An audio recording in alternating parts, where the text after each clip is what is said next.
Ibu Ratna Sarumpait.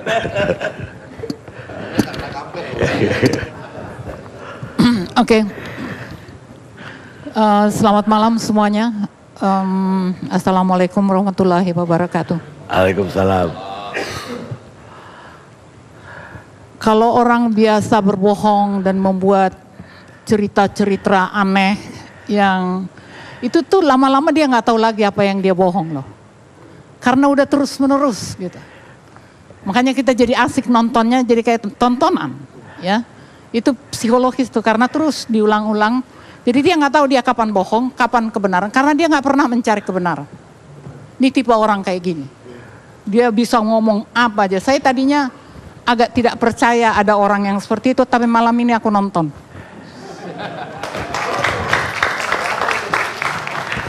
Ya lo kan bisa jawab sendiri. Oke, saya mau kasih tahu ya suatu hal.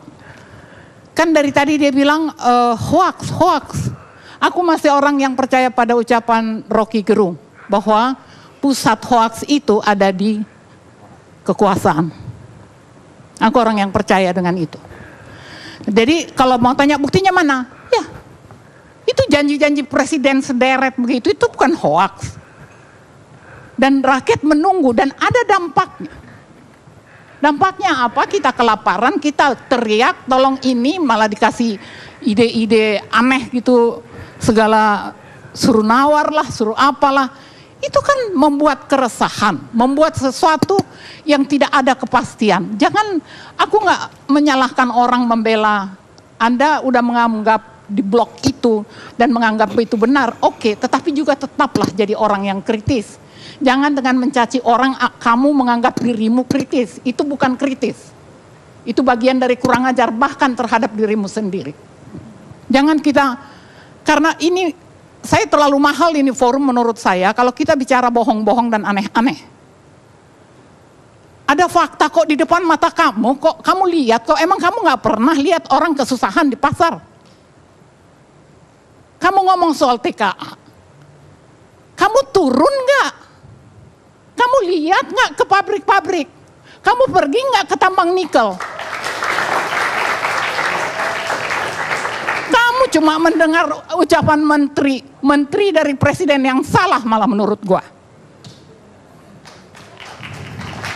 Janganlah. Ini bukan cuma terlalu mahal biayanya. Kalau kita di sini hanya cerita yang penting aku kelihatan menang, bukan itu. Yang menang itu negara ini. Bangsa ini mau kita menangkan. Jadi walaupun kamu membela Pak Pak Jokowi, kenapa diu? Sama aja kan? Apa bedanya coba? Jadi walaupun ya, saya minta ini ke semua supaya kita jangan salahkan medsos. Yang salah itu kita kok. Yang salah itu negara pertama. Karena dia menimbulkan keresahan. Media dibungkam, bahkan disuruh mendukung dia. Sekarang kita lihat sendiri karakter media kita, apa masih ada yang punya semangat investigasi? Sedikit sekali. Jadi kita nggak tahu apa kebenaran, nggak ada orang yang mencari kebenaran. Rakyat mencoba mencari kebenaran dan melepasnya di Twitter, lalu diserbu dengan booster. Itu maksudnya apa coba? Jadi kalau kita nggak jujur sama diri kita bahwa di sepembela-belaan kita lu mungkin jatuh cinta sama Pak Jokowi, go ahead. Tapi kalau lu betul sayang sama dia, dasar sayang lu itu bahwa dia akan mimpin bangsa ini dengan benar. Bukan dengan bikin orang kelaparan. Orang tuh banyak yang lapar, lu mungkin masih makan. Mungkin lu kenyang banget kali makanya sampai begitu. Tapi kalau pada satu saat dengan ketidakmampuan kamu mencari kelemahan, mencari adanya kesulitan yang terjadi, satu saat negeri ini hancur dan anak cucu lo nggak makan, mau apa kamu? Janganlah. Hoax. Kemarin, sekarang ini ada terjadi hoax, ada hoax di pemerintahan ya, ada hoax yang nyata. Yang nyata itu yang itu tadi saya bilang, utang-utang, semua yang terjadi sekarang, subsidi yang ditarikin semua, itu hoax negara berjanji. Jokowi sendiri menjanji ini akan ditarik, ini akan di buyback lah segala macam, nggak ada kan? Itu hoax, the real hoax. Lalu ada hoax yang tersembunyi. Yang tersembunyi ini saya nggak ngerti di mana letaknya, tapi ada kebingungan di masyarakat tentang pengelolaan negara ini sebenarnya mau diapain sih? Ini negara mau dikelola seperti apa?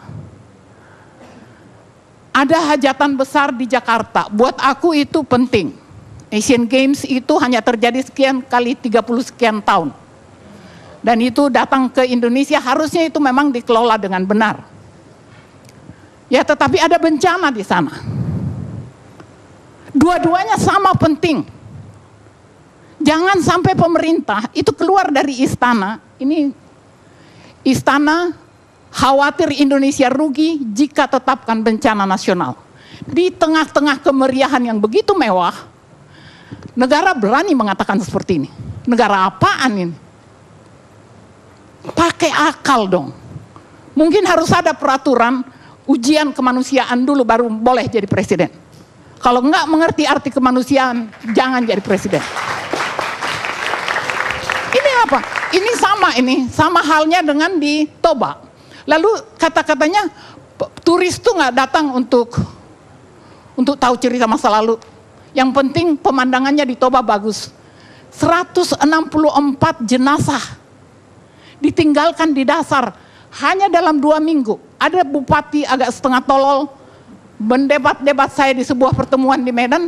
Dia mengatakan, maka Ibu Ratna, marilah kita bersyukur, berbesar hati dengan kebaikan pemerintah sudah menggelontorkan ke setiap kabupaten. Apalah uang, pokoknya uang nggak tahu. Saya sampai marah betul sama dia. Kamu belajar apa kok berani-beraninya kamu jadi wakil bupati? Saya bilang, kamu ke gunung aja sana merenung, jangan jadi bupati. Nggak, yang saya mau katakan ada yang sangat salah dan lu nggak lihat. Nggak berhak lu membicara di sini. Kamu nggak lihat itu, kamu salah besar. Terus hal lainnya yang saya mau koreksi, saya membuat penelitian tentang ulama-ulama atau bukan ulama, mungkin pemuka agama yang secara beruntun dianiaya. Dan oleh kepolisian mengatakan seluruhnya hoaks, padahal ada yang meninggal 1 di Bandung. Yang benar hanya 3 katanya. Itu diucapkan di ILC di sini. Saya marah, kita bikin forum Bandung Informal Meeting dan kita kirim investigator ke seluruh Jawa. Jadi kalau kamu mau tahu laporannya apa, datang ke rumah saya di Kampung Melayu, biar saya ajarin kamu. Janganlah kita, ini bangsa ini udah jelas mau ambruk. Saya kayak apa ya caranya buka mata? Jangan kita sembarangan lagi berbicara, sebab yang rugi itu siapa? Apa sih kira-kira? Coba kalian berhitung, kira-kira apa yang gue dapat kalau aku mendukung sesuatu yang salah? Saya mendukung sesuatu yang benar, apa untungnya buat gue? Saya dari zaman Soeharto udah teriak kok, siapapun penguasa saya pasti kritik. Dan jangan dianggap ada begini-beginian orang membuli saya akan berhenti. Saya tidak akan berhenti, saya nggak anggap mereka ada. Yang ngebully saya itu berapa ribu orang, yang mendengar saya juga banyak. Jadi jangan kita buat ini seperti, ini kayaknya tadi ini proyek yang kita harus bicarakan. Oke, it's unik mungkin. Tapi ini udah jadi bagian dari peradaban kita. Sebagai bagian dari peradaban kita, kita harus mati-matian memerangi ini. Harus mati-matian menjaga agar oleh keberadaan ini, si benda medsos ini tidak membuat kita menjadi rusak. Jadi ini tidak hanya perannya cyber itu. Peran di pengajian, peran di mana, di sekolah, di mana-mana itu berperan. Supaya kita berubah. Jangan kita kalau ada orang teriak begini kita ketawa. Yang pihak sini ngomong begini ketawa. Come on, kita mau pecah 2 ini Indonesia. Karena kita hanya merasa benar sendiri. Mari kita berjanji dulu, sepakat dulu. Tadi tawadun itu nggak hanya berlaku untuk satu. Semua. Jadi kalau kau ingin mengerti soal TKA, kau pergi ke Morowali, pergi ke Palembang, di rel itu berapa banyak dipekerjakan pekerja si pengangkat semen. Aku nggak keberatan kalau ahli. Jadi cerita 11 juta itu real. Dan kamu bisa bayangkan sekarang bagaimana saudara-saudara kamu yang harusnya mendapat pekerjaan tidak dapat pekerjaan. Dan kamu mau mengatakan kita diam-diam aja, mau nyuruh ini Twitter suruh diam aja, menyuruh oposisi suruh diam aja. Tugas oposisi itu mengkritik pemerintah. Jadi aku sih sebagai penutup ya, mudah-mudahan besok sholat Id, Lebaran Kurban, mudah-mudahan doa kita diterima oleh Allah, kita mendoakan hal-hal yang baik. Saya sih berharap betul kita semua nih, seluruh rakyat Indonesia ini, mau di kubu manapun dia berada, kritis lah. Come on, kritis. Bicaralah dari hati ke hati. Salah nggak sih kita? Tegur hati kamu sendiri. Benar nggak sih ini kok ada saudara-saudara kita yang jerit-jerit di TV, di mana itu ya? Cari tahu. Gak perlu harus jadi aktivis untuk cari tahu itu. Ikut, paling sesial-sialnya ikut mendoakan bangsa ini, mendoakan Pak Jokowi supaya bisa lebih jujur. Setiap kesempatan dia pakai untuk, setiap kesempatan sekarang siapa yang nggak mau marah coba? Hampir setiap kesempatan dipakai untuk ini kok kampanye kok. Bawaslu menegur soal dia sebar-sebar makanan tuh, ada yang dilemparin lagi.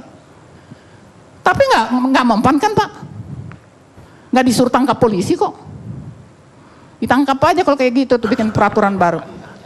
Ya kalau presidennya saja sudah tidak turut aturan, lalu mau apa? Kita mau nyontoh siapa? Kepada siapa kita berguru? Jadi saya, ya itu segitu dari saya. Baik. Makasih banyak.